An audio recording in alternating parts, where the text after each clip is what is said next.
Hello, everybody. Assalamu alaikum. So, if you have gone through my first few videos, in one of those, I have explained what all I'm going to talk as I have this open chit chat about my life or about my thinking, where I can help, things like that. In that, one of the things I wanted to talk about is about the books that I read. Now, reading book was my passion. Thanks to few people in my life who has triggered this passion. And I have read different types of book. And the more I read, the more I got to know that how less we know, right? How less we know. We know nothing. Now, in Canada, my work and my family, my community work, where I invest a lot of time, this has taken front seat, and reading book has taken a back seat. But from time to time, I do end up reading book. Right now, world is going through a crisis moment. As you know, it's about facing this COVID-19 challenge, and we don't know what tomorrow will be like. During this time, we are also staying at home and possibly getting some time, and reading book is one of the way we are trying to make best use of time. For me, it's a little different situation due to some unavoidable situation during my day and night. There are times that I have to stay alone, and reading book is the only pastime that I have. So during this time, I've ended up a number of reading books, and surprising it may sound, but as of now, I'm reading actually 3 books.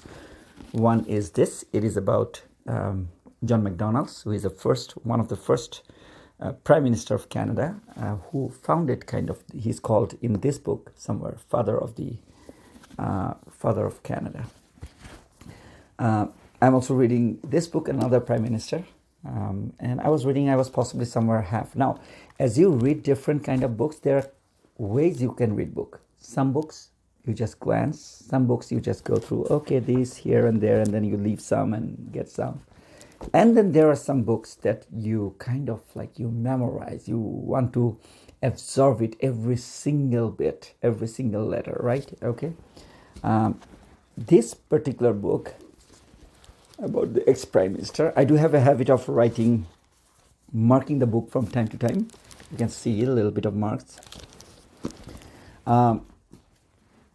Then I started reading this book. So 3 books at a time. I just moved through one to another. But before I talk about this book, I want to tell you about the incident, how I got these 2 books. These are my books right now. Okay. And the story behind. I do BCCB, which is we call Journey of Hope, which is basically bringing all Bangladeshi Canadians together to do something good. Now, Shaif Bhuiyan, he is one of the members of BCCB, and hence I call BCCBian. An amazing guy. I got to know him through BCCB. Before that, we were not known to each other.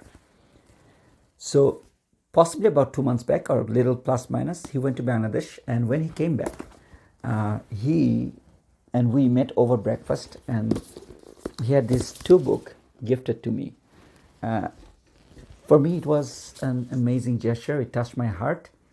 And the fact that it came from a BCCBian, it made it special. Now, I have to tell you about whether I would have ended up reading this book at this point in time. Possibly no. I live in Canada. So my focus mostly on Canada, but then I do think about things in Bangladesh, which is my motherland, which will always be there in our heart. However, because I live in Canada and because of my life journey, usually in Bangladesh, there are some political aspects to different things. And I want to make sure that that is understood. So he was the leader of Awami League. He was the founder of Awami League. He was member of Muslim League. He was the leader of Student League, and later many other things he formed. Usually, these are seen as political reading, perhaps, or the perception. I'm no way connected to any politics. For me, country comes first, and whichever government does good things, whichever party does good things, I'm absolutely supportive of that. And So this book,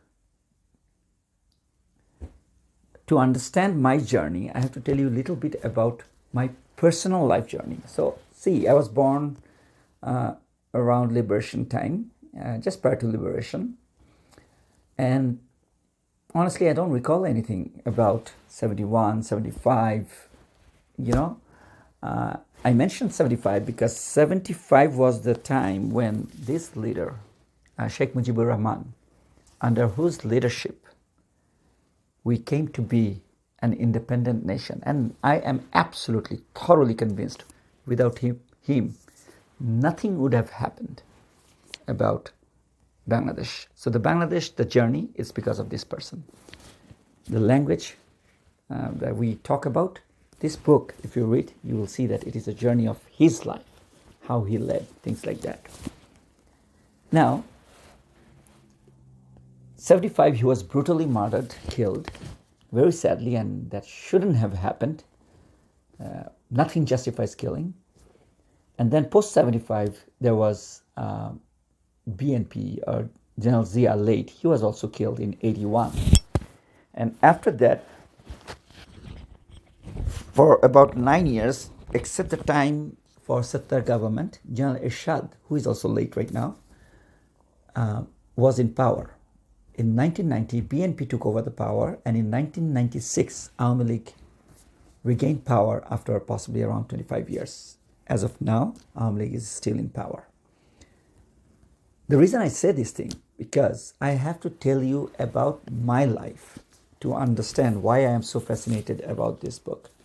Reality is, and this is my reality, till 1995, I didn't hear much about him. We knew that Bongabondhu Sheikh Mujibur Rahman is our leader under whom we fought, but he was not, to me, or I was not exposed to him, not because of my fault, but the reality is we didn't hear about him a lot. I will not go into the background of it because there is a lot of politics involved, so I will steer away from that. Come 1996, sometime around 97, 8, I don't recall the exact moment. However, I come across a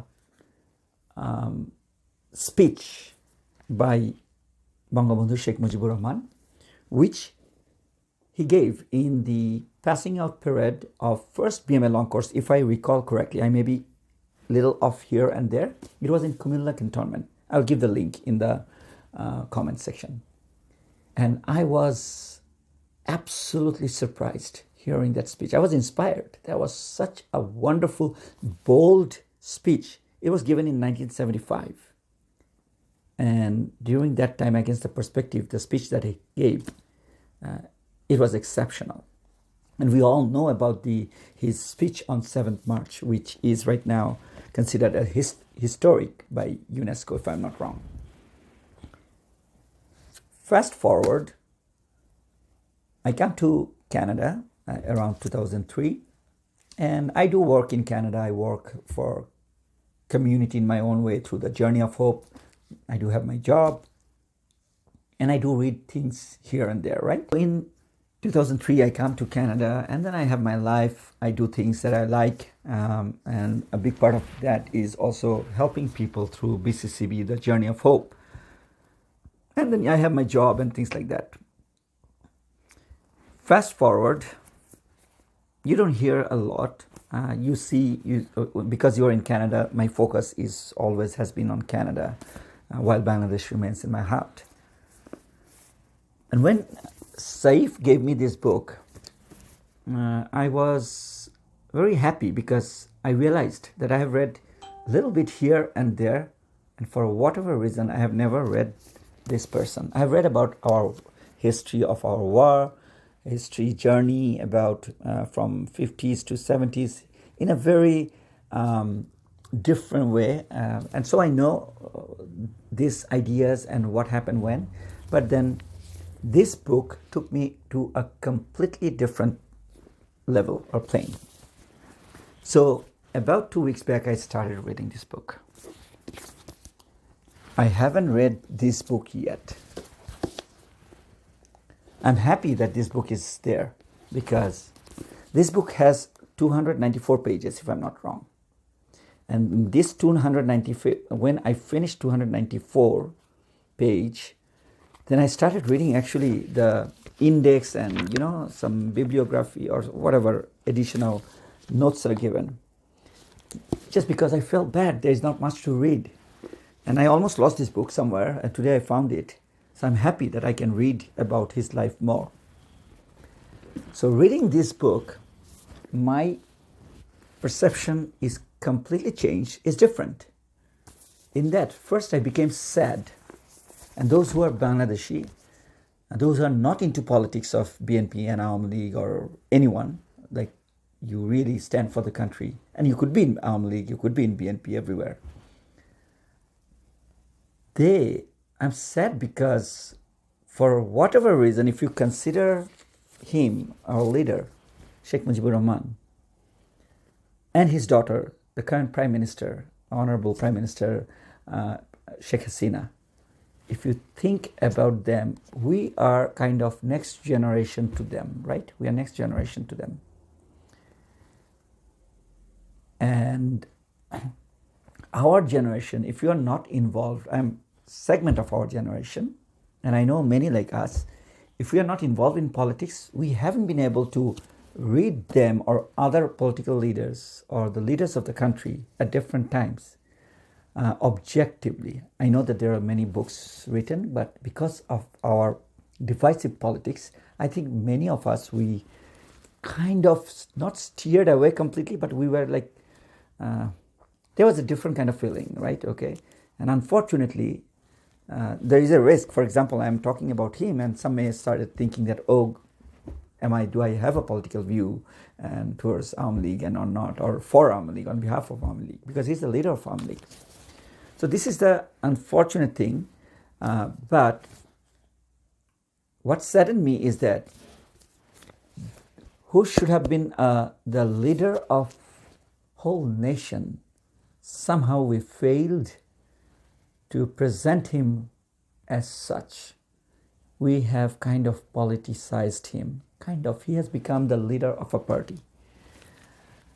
And this is not right. After reading this book, I just wanted to show you how I read this book, and because it matters. Usually I said that I mark the books that I read to the extent possible. If it is from library, then I use pencil just to make notes for me, mental notes, not mental notes, but book notes, and I will take it off. You can see that how I marked this book. Just let's take any page.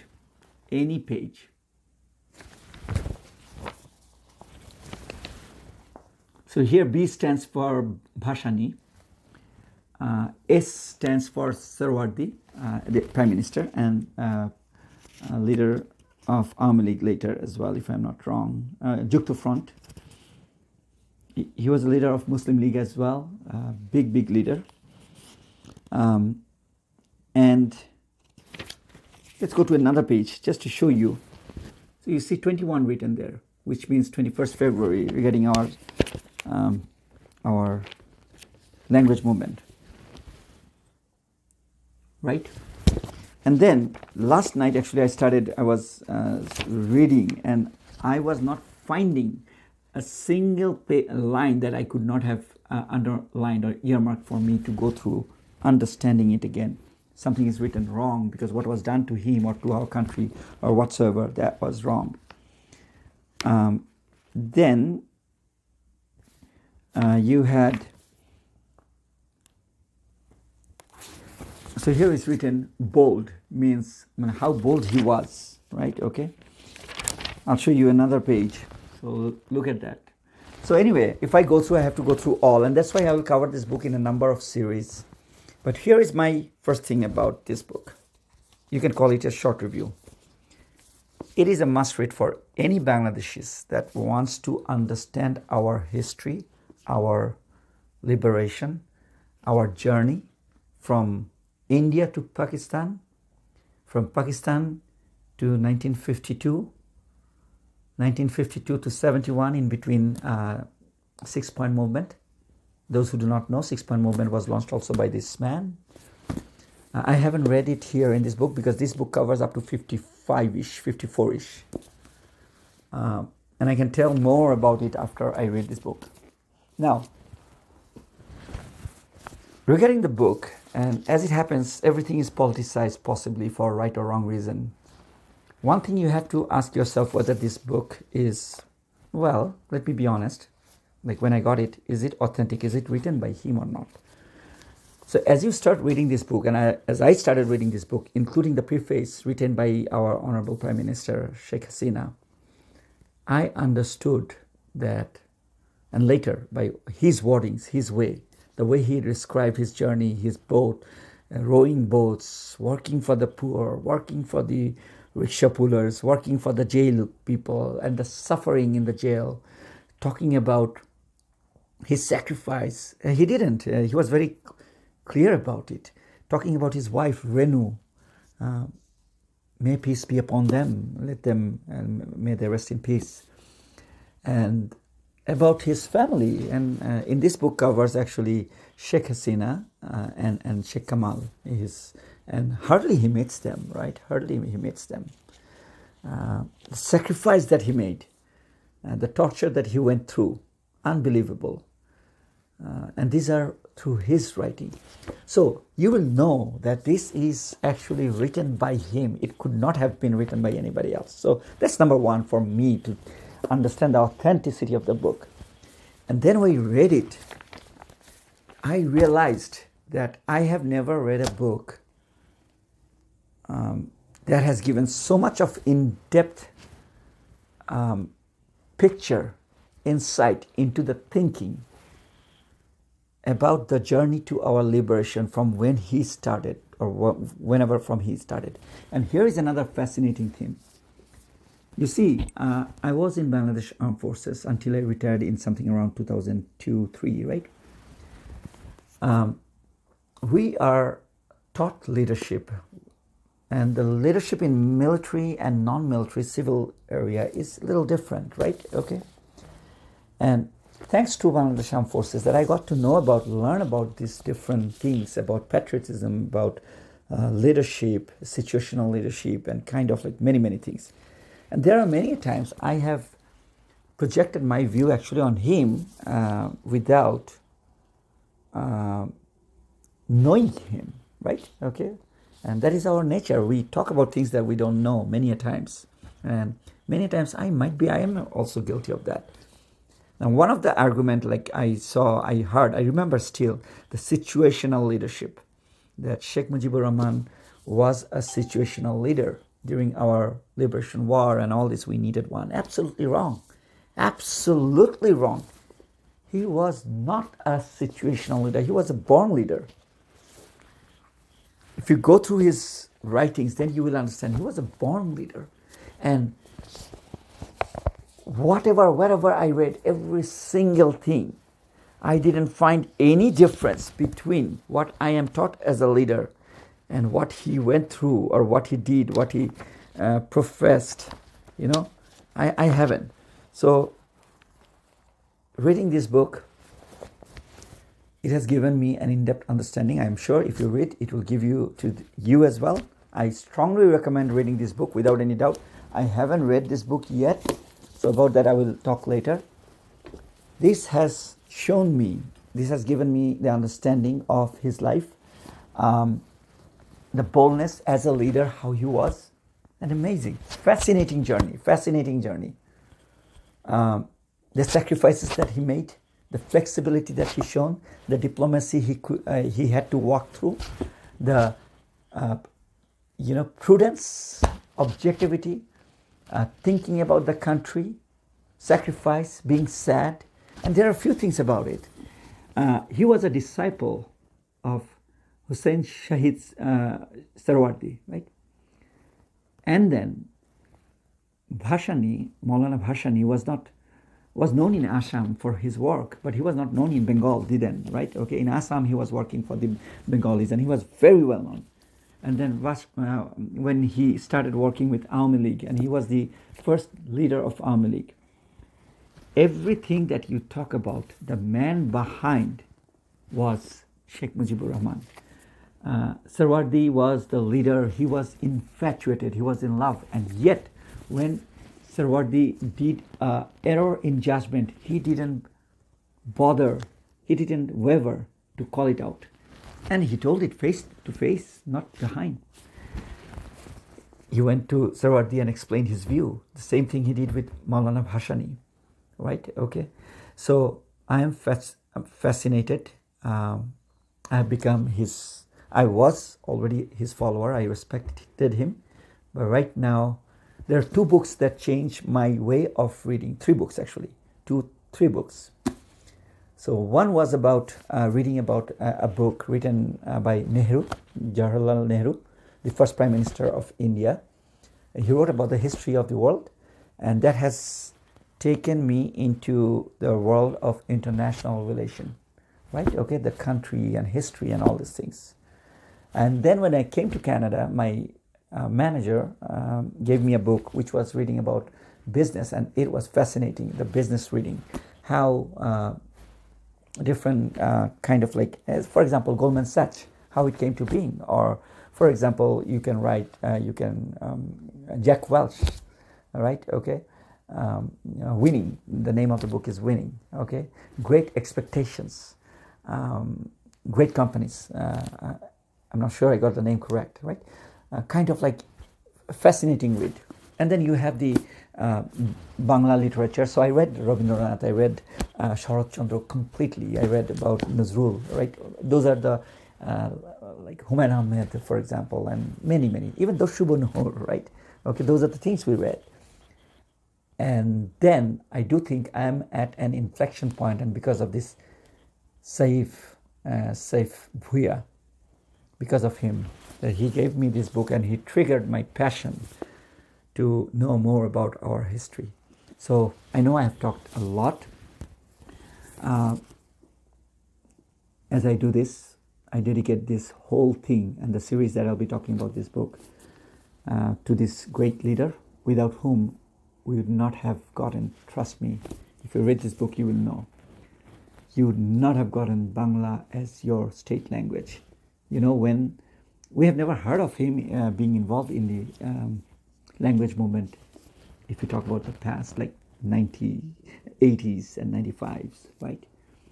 And even when Amli government came into power, possibly it was not that much there, but then we started knowing about him being the architect of our language movement. Now, about the language movement, all we know about is Shahid, Salam Barkat, those who left us, right? Okay, but Salam Barkat Rafiq, what you and we don't know is what this man has done.